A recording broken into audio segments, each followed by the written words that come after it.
नमस्कार दोस्तों। कोरियालिस बल एक आभासी बल है जो पृथ्वी के घूर्णन के कारण उत्पन्न होता है।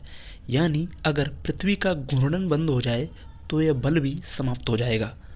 इस बल में पृथ्वी के घूर्णन के कारण पवनें उत्तरी गोलार्ध में अपनी मूल दिशा के दाहिने तथा दक्षिणी गोलार्ध में अपनी मूल दिशा के बाएं विक्षेपित हो जाती हैं। और घूर्णन के इस प्रभाव का अध्ययन सबसे पहले कोरियोलिस महोदय द्वारा 1844 ईस्वी में किया गया, इसलिए इसे कोरियोलिस प्रभाव या कोरियोलिस बल कहा जाता है। यह बल अक्षांशों के साथ डायरेक्टली प्रोपोर्शनल होता है, यानी जैसे जैसे हम उच्च अक्षांशों की तरफ बढ़ते जाएंगे यह बल भी बढ़ता जाएगा। इसीलिए यह विषुवत रेखा पर शून्य तथा ध्रुवों पर अधिकतम होता है।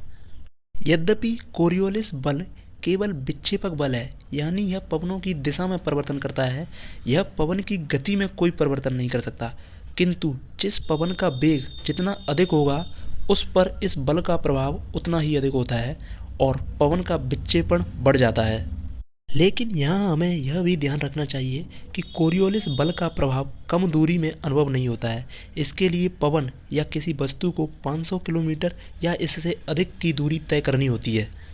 फेरल महोदय द्वारा इस कोरियोलिस बल का मौसम विज्ञान में प्रयोग करने के लिए एक सामान्य नियम दिया गया, जिसे हम फेरल का नियम कहते हैं।